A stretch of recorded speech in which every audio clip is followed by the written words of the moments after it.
Hello and welcome to Series 6, Episode 9 of In Suspense, a podcast and vodcast for fans and writers of crime fiction. I'm Leslie Cara and my co-host is Lauren North. Hello. And I can hardly believe it, but it's the final episode of this series. So we've done 6 series. Lauren, that's amazing, isn't it? Yeah, it's mad. It's mad. And this has been a really long series as well, hasn't it? It's our 9th episode. Yes, we snuck in an extra episode or two, didn't we? Yeah, we did, didn't we? Yeah. But of course, we've got the wonderful minisodes with Graham Bartlett coming on soon, which reminds me we must speak to Graham. Yeah, the minute I read that, I was like, oh, we must do something about that.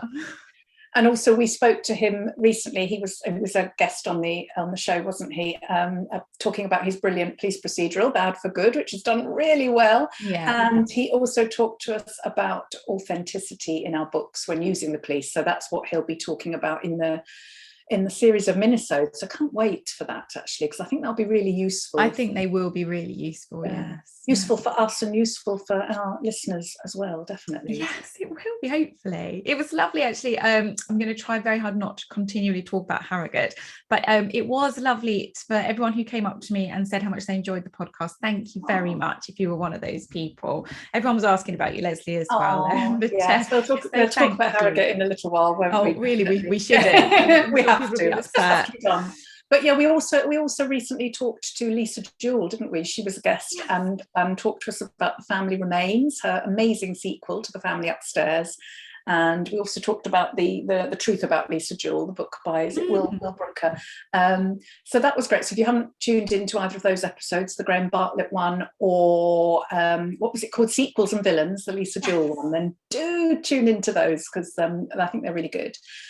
Says she. But they were really good, weren't they? Lisa was fabulous, really interesting guest. And yes, so what's this? Today we're going to be talking, our topic actually is keeping it real, and it's the second part in our topic, keeping it real, because the first one we did was with Penny Batchelor, wasn't it? Yes. And that was on character and representation, diversity in fiction. But today we are going to be talking to Victoria Selman, and we're going to be discussing storylines and plot. That's right, isn't it? Yes. But before we get Victoria on, we obviously will do our catch up. And I was going to say, what have you been up to, Lauren? But as if I didn't know, you've been all over Twitter, haven't you? Yes. I was in Harrogate for the weekend, which was lovely. And I had a proof giveaway, which was very successful. So yes, I felt very popular.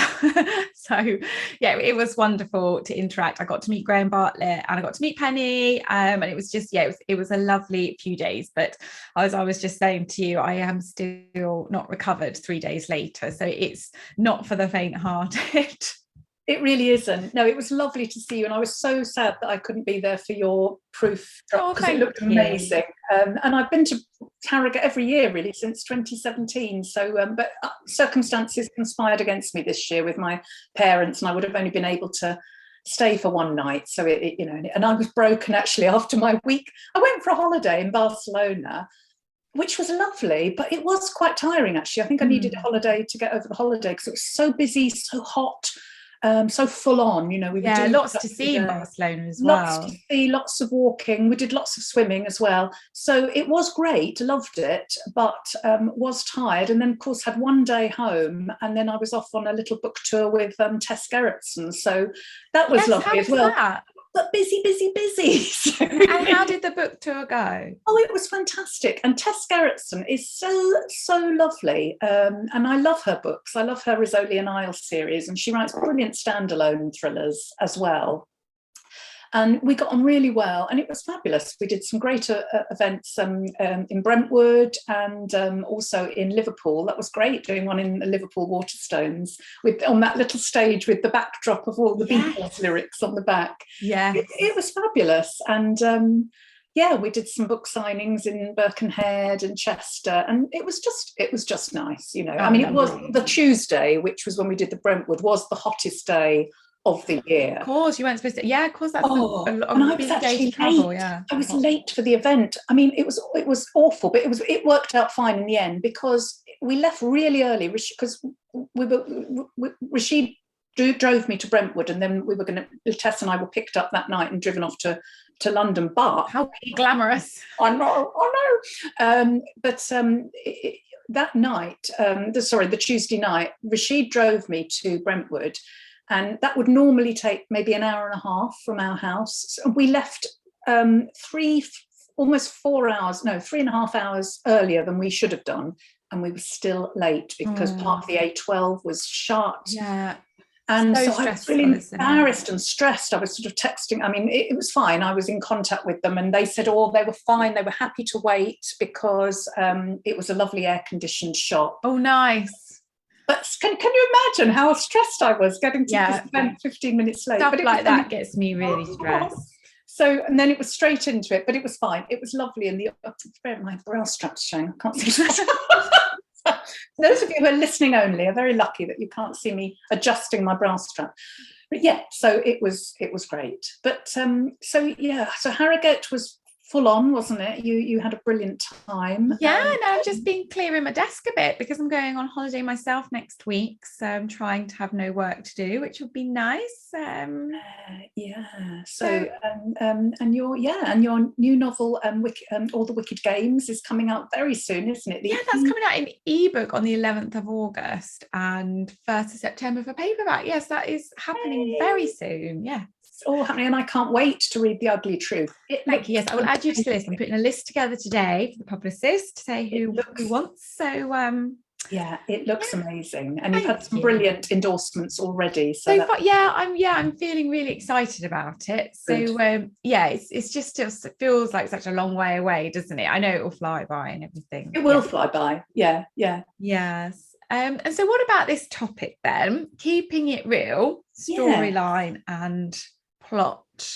What do we mean? What do we mean by it? Well, I'm asking. Oh gosh, you're asking me. I wanted to ask you. In my mind, I just think it's exactly what psychological suspense is all about. It's about taking the almost a person that the reader completely identifies with in an ordinary situation almost, and then throwing them to the lions in something that could happen, although unlikely, could happen. So I think it's partly that, and I think some books are now taking it that step further. So you've got Joseph Knox's true crime story, and Victoria Selman, who we're speaking to today, her truly, I keep saying truly darkly, deeply. Yeah. It's not truly madly. I'm trying to do the song lyrics. Sorry, Victoria. When you listen to this back, I'm so sorry. Truly madly, darkly. Truly darkly, deeply. Yes. And it's truly dark. Oh my God, I'm going to cut this bit. And when you leave it in, I think it's funny. I think Victoria will find it funny. I'm sure she must have it. I must ask how she finds people mispronouncing it. And with her book as well, which is very much feels true crimey as well. I think there's almost like another step people are making now, authors are making with how they're making it feel so realistic in their novels. Which is kind of a similar thing to what you're going to be what you've done in The Ugly Truth, isn't it? I think from what I can gather. Yes, that has. Yeah, it was my intention. So I've taken like a fake celebrity family and written about them as if they were real. So yes, that has been what I've tried to do. So the idea is to try and get the reader thinking, maybe I'll just Google them and see if they are real, kind of thing. Yes. Yeah, so I suppose it just heightens the experience for the reader, perhaps. Yes, I suppose also it could mean, with my novels, I tend to be quite inspired by real life events. Like the rumour was inspired by the Mary Bell case, and in my most recent, The Apartment Upstairs, there's a sort of there's a missing woman thread running through it, which was partly inspired by the sort of Susie Lamplugh case. Yes. So although they're not about those cases, they kind of use real life things and kind of weave fiction out of them. So I suppose that's part of it. No, I agree completely that is. I think you write those books really well as well. Like The Apartment Upstairs especially just felt very close to current events. I think it's inevitable, isn't it, that we do take from real life because it's out there, and that's where we get our inspiration from, isn't it? But but I maybe we ought to get Victoria on and just let's do that. What she says about this topic. All right, well, let's welcome Victoria to the show then. Welcome, Victoria, to In Suspense. We're delighted to have you on the show. Today's topic is all about keeping it real and how you've done that with your plot in your latest novel, Truly, Darkly, Deeply, which is advertised behind you in the background, which makes it very easy to not say the song lyrics instead of the actual title. Before we dive into questions, I'm going to read your bio. So Victoria Selman read history at Oxford University and holds certificates in criminal profiling and criminal psychology. She is the author of the critically acclaimed Zeba Mackenzie criminal profile series. Have I pronounced Zeba correctly? Zeba Mackenzie, yes, great. That's right. Zeba. Her debut novel, Blood for Blood, was shortlisted for the prestigious CWA Debut Dagger Award and an Amazon Charts #1 bestseller for 5 weeks, selling over 500,000 copies. Victoria has written for The Independent, co-hosts Crime Time FM with Barry Forshaw and Paul Burke, compiles the Afraid of the Light charity anthology series, and was shortlisted for the 2021 CWA Short Story Dagger Award. Her first standalone thriller, Truly, Darkly, Deeply, came out on the 7th of July and is published by Quercus. So I found this book so engrossing. And there were times when I was reading it where it really felt like I was reading an event that happened, which is why we want to talk to you about keeping it real. But for now, can you start by telling our listeners what Truly, Darkly, Deeply is about, please? Oh, Truly, Darkly, Deeply. It's a serial killer's legacy told through the voice of his daughter, who 20 years after he's been put in prison, still can't be completely sure whether he's actually guilty. And it opens with her receiving a letter from the fictional Battlemouth prison saying he's dying and he wants to meet. And the question really is, will the truth set her free, or will it bury her deeper? Ooh. dot, dot, dot. No, absolutely. That's a great hooky blurb. It's so interesting, this book. I loved it too, because it isn't a straightforward hunt for the killer type book, is it? And the reader is really made to question the truth from various different perspectives. You know, you use blog posts, podcasts. You've got the perspective of Matty, the serial killer himself, and of course, killer, or is he? Or is he? Oh, yes, good point. Or is he? And of course, Sophie's and Amelia Rose's stories too. So it's a very ambitious structure. And I was wondering, did you plan that out in great detail, first of all? Because it is quite a complex. It's quite complex. And you're right, it is a serial killer thriller with a difference, because actually it's not really about the crimes at all. And there's actually no blood and gore in it, really, is there? It's more about, I wanted to shine a light on the victims and the lives of the people that the killer touches. And of course, victims don't just have to be the people who are murdered, they're the family of the people who are murdered. And also in my story, they're the family of people, of the killer's people as well. So their lives are all, of course, you know, affected forevermore. So did I plan it? Yes, I did plan it, Leslie. I plan all my novels. I don't, you have pantsers and plotters, don't you? And I always am in awe of pantsers, because I think I would tear my hair out. I need to know where I'm going in a story before I start to tell it. So I describe it as having a roadmap. So I have a very detailed roadmap of where I'm going. I always know, weirdly, my first and my last lines before I start. Ooh, that's which is weird. I don't know if you guys are like that. And of course things change a bit, but that's, you know, I know very much where I'm headed. But I always say that although I have a roadmap, I don't always know the pit stops along the way. So there might be somewhere I like to stop off for a nice view, or a cup of coffee, a metaphorical cup of coffee, you know, where you want to take pause. And it's, I guess I'm not a pantser, but if I were a pantser, that's that part of my brain maybe taking over. And again, I don't know about you guys, but often I think I know exactly what a story is doing, but until I'm swimming in it with the telling of it, I never really know as much as I think I do at the start. Yes. So I think a little bit of both, if that answers your question. So yes, so you're not constrained by the plan, but you need to plan it out in detail first and then set off on the journey, and it might change. And but I don't think of it as being constrained. I think of it as actually just keeping me on the right. I've got a new electric car, which I'm learning to drive and not very good at yet. Yeah, very exciting. But one of the things it has on it is one of these, I'm going to get the term wrong here, but it's one of those things that keeps you in the right lane. And actually the first time I used it, it went jerk. And I was like, oh my God, I was on the motorway. Oh my God, I've lost control of the steering. We're all going to die. This is disaster. But actually, no, it was keeping me in the right lane assist. That's what's good. It was keeping me in the right lane. And actually, so for me, a plan isn't constraining. It's keeping me in my lane. And it's just making sure that I'm sticking to the structure of the story, which I do plan out. And I think structure is so important, isn't it? Particularly in a crime novel, everything has to fit together. Yes. And yes, of course, you can always retrofit afterwards, but the initial telling is super important too, I think. And we get pieces of the story. What I liked about it is we get pieces of the story from the adult Sophie's perspective, don't we? And also those same scenes or similar scenes from her perspective as a child. Yeah. And of course, the adult Sophie is she's reassessing, isn't she, what she experienced with hindsight and with the knowledge of an adult. And I was wondering whether those scenes, the child bits and the adult bits, were they written in the order they appear? Were they written in the order they appear in the novel? Or did you write them separately and then weave? I love that idea. It's funny you asked that question, because for my previous series novels, I used to always write the protagonist story and then the antagonist. I couldn't flip from voice to voice. But actually here, no, they were literally written in the order that you read them in. And it felt very important for me for it to feel very seamless, because of course, adult Sophie is she's created from the child Sophie's experience, so they do flow together.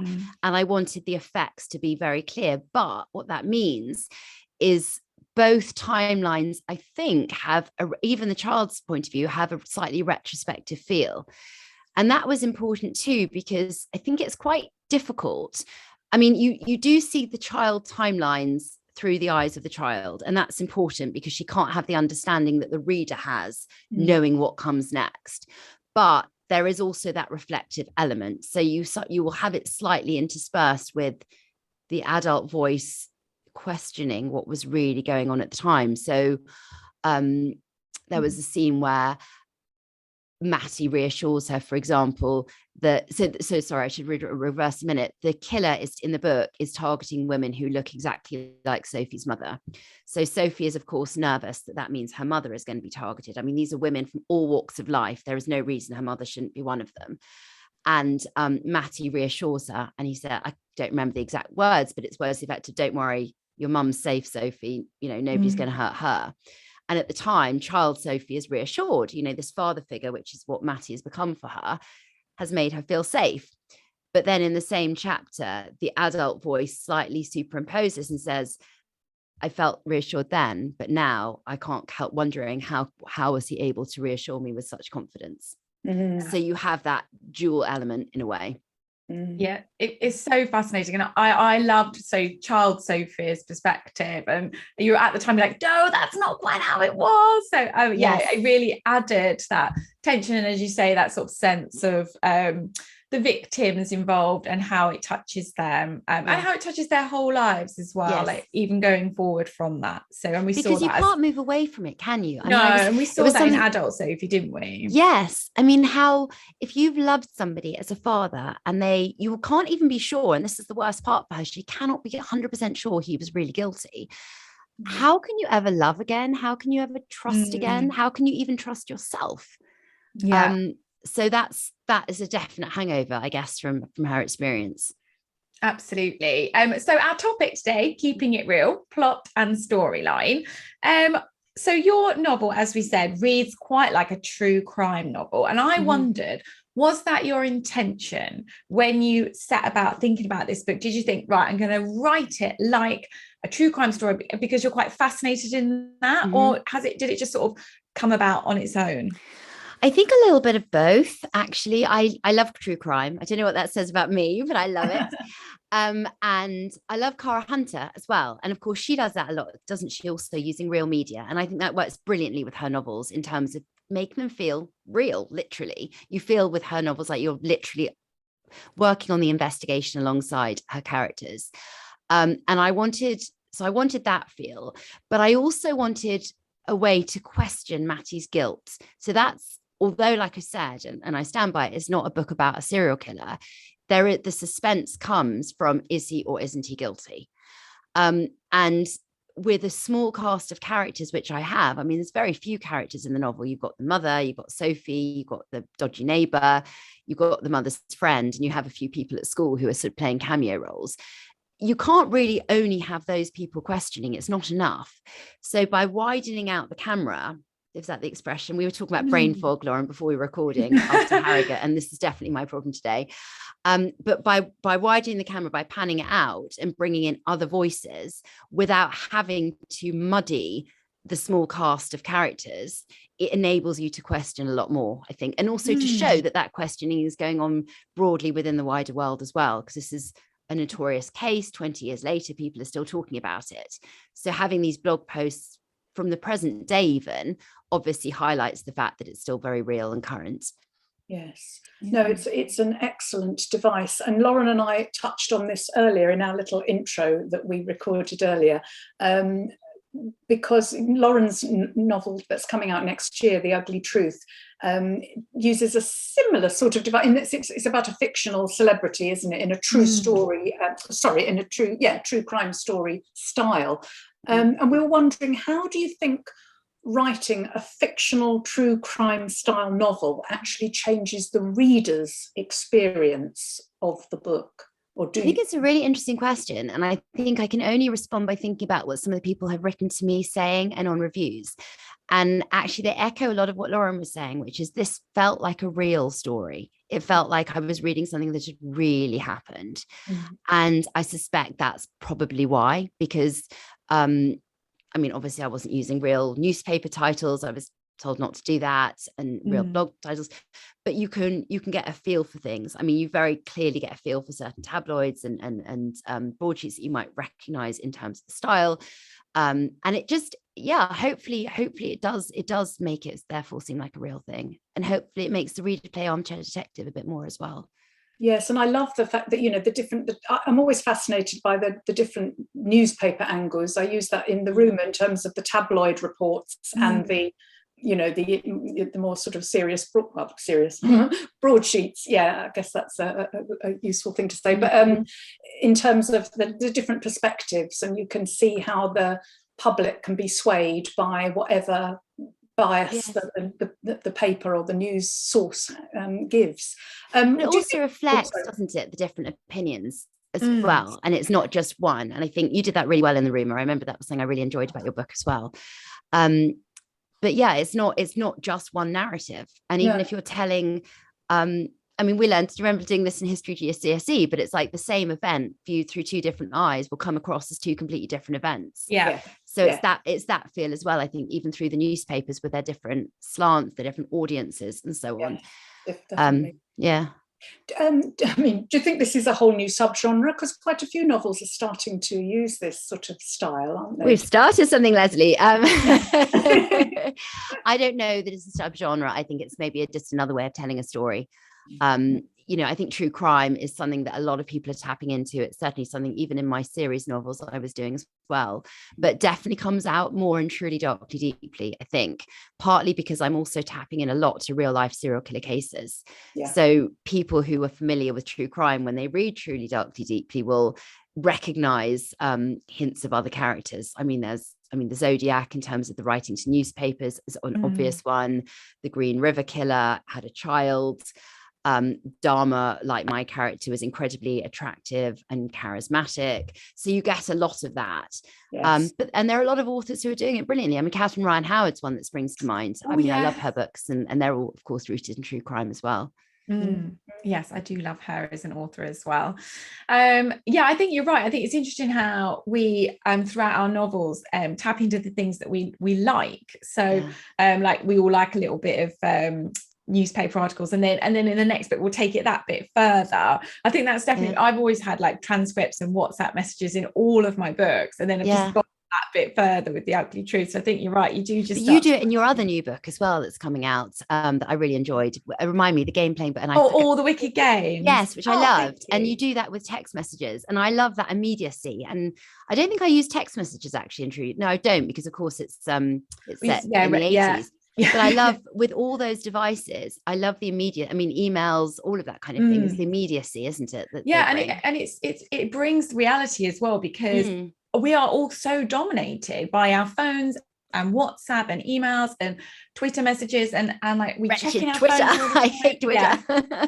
I don't have notifications on for Twitter, but you know, we've always got our phones with us, and so to not have them in our novels would separate. You're absolutely right. It would be almost weird. It's like we're weird for them. Element. Yeah. Absolutely. And that's why, you know, in Victorian times, a lot of novels were written, what's the epistolary or something? I can never say that word. I can never say it, but I say letter writing. Yeah, of course. Wrote a lot of letters, whereas now we don't tend to write letters at all. We don't really, do we? It's all, as you say, electronic devices. So so maybe it's almost not so much a device, but as Lauren, as you're saying, just a reflection of society that we're in at the moment. And yes, it has device benefits, but that's not necessarily the first reason to be using it. I think you're absolutely right. I wondered, and what advice you would give to anyone listening who was thinking of trying to put more realism in their novels. Have you got any advice you could give, please? Well, there's that horrible piece of advice we're all so bored with, isn't there? Which is write what you know. I mean, my God, if I hear that one again, I think I'll just poke my eyes out. But there is a truth in it, isn't there? And I think write what you know. I mean, God, if I only wrote what I knew, I would never write this kind of book. I'd write about being a soccer mum and telling my kids to do their homework, and nobody would ever pick up any of my novels. But I think, having said that, what I always say about Truly Darkly Deeply is, in a way, being a mother has informed that book. So this idea that our parenting has an impact on our children at the basic level comes through in this book. I mean, okay, we're talking about a serial killer and his impact, but he was a father figure. And as a mother, and I know you guys are mothers too, that I'm always wondering, what is the impact of my actions and my behavior on my children? What am I doing? My God, what scars am I inflicting upon them? So that comes through. And I think, awful though the advice is, because it's used too much, write what you know, is a good piece of advice. And I think place is really important in a novel as well.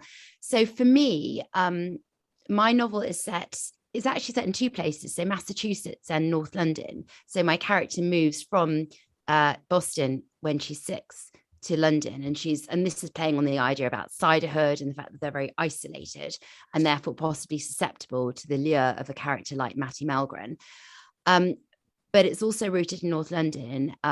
And again, I chose that area partly because it has a certain feel. It's very much almost its own world, North London. I mean, people who live there I've never left North London apart from university. I've lived here all my life. I'm that boring. But there's a wholeness to it, and a really strong sense of place. And I think that the sense of place is vital. I was talking to Jackie Collins on Newcastle Noir, and I said, imagine if Wuthering Heights was set in Leeds. Yeah, would it? Right. But so story and place have to be closely aligned. But for me, knowing your place is really important as well. So having that understanding, and it's not so that you can talk about road names and what shops are here, there, and whatever, but you just have that feel. Almost you don't need to go into detail because it comes out on the page because you know it so well. So I would suggest, I mean, and there are plenty of writers who write brilliant novels about places they've never been to. But I think for a newer writer, it's easier to root it somewhere you're comfortable with, possibly. What else makes it real? I think, don't you guys agree, knowing your characters? I think just having a really strong sense of who your characters are. And I never do the character mapping thing. And I never, those questionnaires that I see on Google sometimes you're supposed to do to understand your characters. I don't. And funny enough, I don't even really know much about my characters and their motivations until I've completed a first draft. And then I'm like, oh, now I know where you're coming from. I can then bring that into the second draft, which I think was why my first draft was very, very messy. Everyone's first drafts are. I think reveal themselves to you, don't they, as you're writing it. But isn't that right? Like building a relationship with somebody, you don't know them the first second you say hello, do you? You get to know them through conversation and everything else. And I think we have a sense of who our characters are because of what's happening to them. But yeah, you're right, Lauren. I've never thought of it like that. I think you get to know your character. You're right. I didn't say it. You've just said it about the relationship. I was like, I didn't. We all said it. It's a team effort. So that's really, really good advice. Very, very good advice. But we'd love to talk to you a little bit now, Victoria, about your publishing journey, because as we heard in your bio, when Laurie read out that you've worked with Quercus now and the Amazon imprint Thomas and yes, my teeth in this morning. Thomas and Mercer. Yes. And we were wondering how has the experience of being traditionally published by Quercus differed from being a digital first author with Thomas and Mercer, and whether that makes Truly Darkly Deeply feel more like a debut in that That's respect. Such a good question. And you know what? It's one I ask myself quite a lot as well. I do feel like a debut, actually, Leslie. It's funny. I've had 3 books out with Amazon Publishing. But it's a very different experience. They don't do PR. They don't do proofs. I mean, it's great. It's a great publisher. They don't do proofs. They don't do media campaigns. I mean, I went to Harrogate. Laura and I were at Harrogate this weekend at Theakston's. And the first thing I saw when I rolled into the train station were these huge train poster adverts for Truly Darkly Deeply. Yeah, I saw them as well. Oh my God. I mean, I was like, pinch, but actually don't pinch, because I don't want to wake up if it's a dream. I mean, it was phenomenal. And that would never have happened it wouldn't have done it. Although that doesn't actually happen to many traditionally published authors as well. No, it doesn't, but it would never have happened with Amazon, simply because they wouldn't need it to. Everything they would do would be to do with online promotions. So that's why they don't do PR. That's why they don't do proofs. It's strange to me in a way they don't do proofs, because I think they do still use author quotes, but they certainly don't use newspaper reviews, which again, I find slightly strange. I mean, my background is marketing, but they don't. That's the thing. Whereas with Quercus, it's been traditional campaign from start to finish. So we had 2 proof runs, 2 beautiful proofs. That if I were organized, I would have here to hold up and show you. What do you mean, like this? Yes. And then there was a second proof that opened up. So you have the strapline at the front, which I'm looking at my bookshelf. It says, he's a monster, hated, reviled by everyone. And then you open it up and it says, but you. And it was, I love it. I just loved it. So there was that. And there was the joy of getting endorsements. And that was all terribly exciting. And we've had PR campaigns. So we've had newspaper reviews, and Barry Forshaw reviewed me in the Financial Times. It was Book of the Month for Women in Home. It was in Prima, all these different things. So again, a completely new experience and wonderful. And it's the Sunday Times top 10 as well, isn't it? Yes, Yay! It was a bestseller. Instant Sunday Times. An instant Sunday Times. Let's say that again, because I will not Sunday get tired of Times hearing that. Yeah. I tell you, it was amazing. I was at Goldsborough signing books all morning. I was down in Brighton, and my hand was like coming off. It was like 1,500 books to sign, and I had an event in the evening with S.J. Watson at the Goldsborough Bookshop, and I was on the beach with my kids, and then I got the call. I think everyone on the beach realized that something was going on. I whooped quite loudly. Yeah, it was amazing. So that was all completely new. I would never have had any of that. Yeah, that's fantastic. You mentioned David Headley just now, your agent. So you're repped by him now, and I was wondering, have you always been repped by him? Did you have an agent when you published your earlier books, or were you? I did. And actually, I mean, I don't know how many new writers you have on this program, but this was very interesting for me.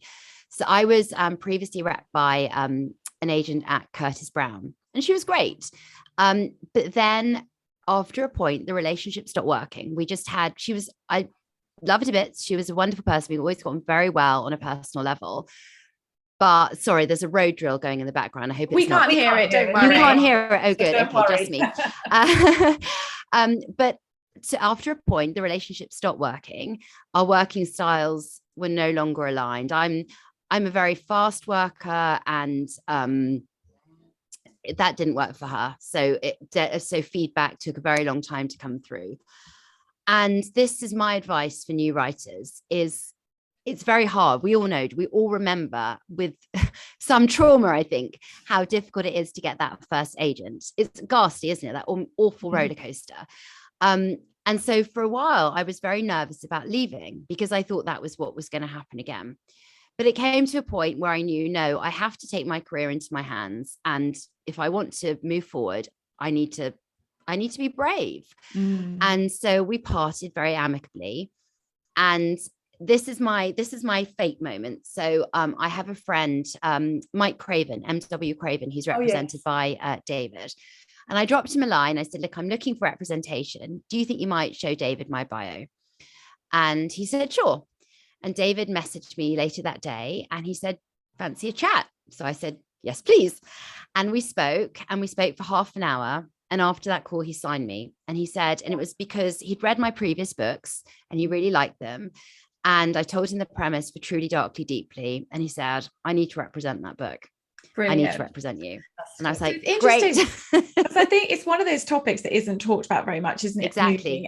So it's interesting, I think, that you didn't have necessarily, you didn't go out on submission to other agents with an actual book or even a partial. I was ready to, Lauren. I was all ready to go through that process, assumed I would.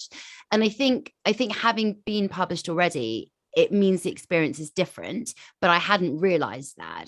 And I think for other people, you do go out with a book and it's just every journey is different. Yeah. And ditto, the publishing journey was completely extraordinary for me. So David signed me. I left Alice, and with 24 hours later, I had a new agent, and in my dream agent. I mean, David is absolutely extraordinary, I have to say. We did a little bit of work on Truly, Darkly, Deeply. Not very much work, funnily enough, actually. And then we went out on submission, and I was expecting, again, the long journey, the awful emotional roller coaster, the feeling miserable. And within 24 hours, we'd been preempted by Quercus. And Steph loved the book. She shared my vision for the book. And I think that's so important. It's not just that you get a good deal, which is important, obviously, but that you have an editor who has the same vision as you. Yes. And she did. And, we worked on the book together. And what was so wonderful is she would sort of question certain things. And we as authors have blind spots, don't we? And as soon as she would say something, oh yeah, I hadn't thought of it like that. Yeah. And the working relationship right from the start was excellent. And I'm so grateful to have been signed by her. And it's been such an extraordinary, sorry, it sounds really naff to say and corny, but it has been an extraordinary journey. No, not at all. So, are you going to continue writing? Will you now try and do a bit of both with like the style that you've done with Truly, Darkly, Deeply and also the detective ones, or are you just going to channel yourself now? I think as writers we evolve and we need to embrace that evolution. And I think the series I loved and it suited me at the time, but it was very much more of a traditional serial killer thriller. I mean, the character was a criminal profiler, the detective was a criminal profiler. So it was slightly different in that respect and very much tapped into my interest in true crime and the criminal psyche in that regard. But it was about a hunt for a killer, ultimately. Whereas this one is much more psychological, has a lot more heart, I think. It's much more about, like I said, the characters themselves who are touched. And the new book I'm working on, I don't know about you, but I always find it really difficult to actually encapsulate what a book I'm in the middle of writing is about. Somehow it's easier when it's done. But I guess what I can say is it has a true crime focus. It's actually partly inspired by Manson. And it's also told through two timelines. Wow. And it's actually told through the voice of the sister rather than, I have to be careful how I say this because I want you to read it and I don't want to give anything away. Yeah, don't give anything away because I want to read it. So it's a family member who's affected. And yeah, so I would say when's it out, Victoria? When's the next one out? Well, I don't know. It depends when I hand it in, Leslie. It's funny with this one. Yeah, I'm still writing, but very much still writing it. But I had to take a pause because when Truly, Darkly, Deeply came out, again, I don't know if you guys are the same, but that whole publication experience. Very busy. It took up too much headspace. And I said to my editor, I can't write. When I write a draft, particularly a first draft, I need to swim in it to the point that I'm almost not talking to anybody. I don't go out for lunch. I don't, all the things I love to do later. I just really, really focus and I couldn't. I lost my focus. I was like, take a pause. Yeah, no, I know exactly what you mean. Even just the last few days with The Ugly Truth being on Twitter so much, for so many people haven't got a copy at Harrogate, it's been really hard to concentrate for me. And like, I mean, I could just not go on Twitter and then it wouldn't be that difficult. But you can't just not go on Twitter. That's the thing. So, you have to. I'm looking forward to a little social media break when I go on holiday next week. Yes, yeah, I'm looking forward to that too. Yeah. And finally, Victoria, we can't end the show without asking you what you're reading at the moment or what you've recently read and enjoyed. Well, I've enjoyed a lot recently, actually, Leslie, but at the moment I'm reading a book by Michael Robotham called Lying Beside You. It's in advance of my Capital Crime panel with him and Jeffrey Deaver and Mark Billingham, which I'm very much looking forward to. And I've only just read the opening chapter, so I can't tell you a huge amount about it, other than it's really, really gripping. And I love the style. I've never read any of his books before, but it's a very clean writing style, very straightforward. And straight away, immediately, I was gripped. And this is post Harrogate with my brain fog when I'm too exhausted to do anything. So I think that speaks volumes. Yes, that does speak volumes. What about you, Lauren? What are you? Well, I have just read, finished last week, The Blame Game by Sandy Jones, which is coming out in September, which I really loved. It's a real who do you believe style, but not a couple, if you like. One's the therapist and one's the patient. And so it's a really interesting perspective. So I loved that. I'm reading it at the moment. It's upstairs, I'm going to rave about this a lot more probably in September. But I'm reading The Family Game by Catherine Steadman, which has got the tape cassette proofs, which I am completely gripped by. So I'm all like trying to go to bed early, and then I'm reading like for another hour when I go to bed. So I think Leslie's got a copy of the proof. Yes, it's a really good proof because it looks like a cassette, doesn't it? Oh, that is fun. I haven't seen that. It's very, very interesting, and you're not quite sure what's going on. It's this woman who gets sucked into this really rich family. So it's all set in New York. So yeah, I'm absolutely loving it. So they're my two books. And what about you, Leslie? Well, I've just finished an early proof by Philippa East called I'll Never Tell, which I really, really enjoyed. Did I talk about that in the last episode? Because I couldn't remember. I thought I did. I'm pretty sure I mentioned it. Otherwise, I'm sorry if I've mentioned it. No, but otherwise, yes, I need to say again, that was brilliant. Very original, and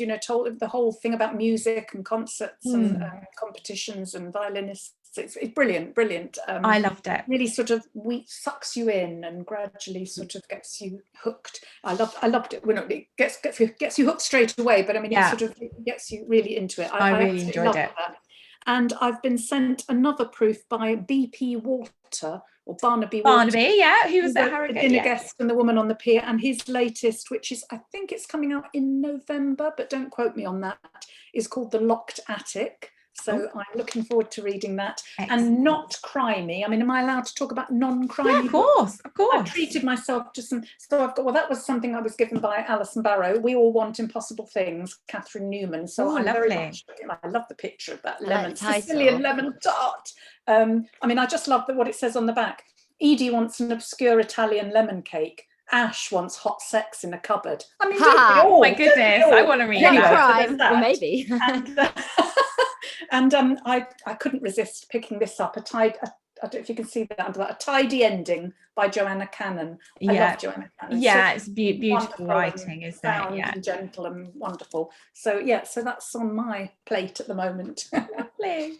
Well, sadly, that's all we've got time for. So thank you very much, Victoria, for coming on the show and giving us so much insight into your writing process, truly darkly deeply, and your career so far. It's been so fascinating talking to you. Thank you very much. Thank you for having me on.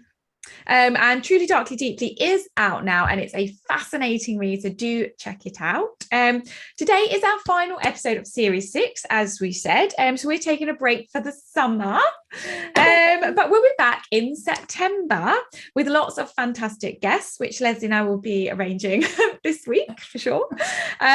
We always love to hear from our listeners, so if you have got any particular authors you'd love us to interview or any particular topics you'd like us to talk about, do get in touch either on Twitter, Facebook or Instagram, and we will certainly take on board any suggestions.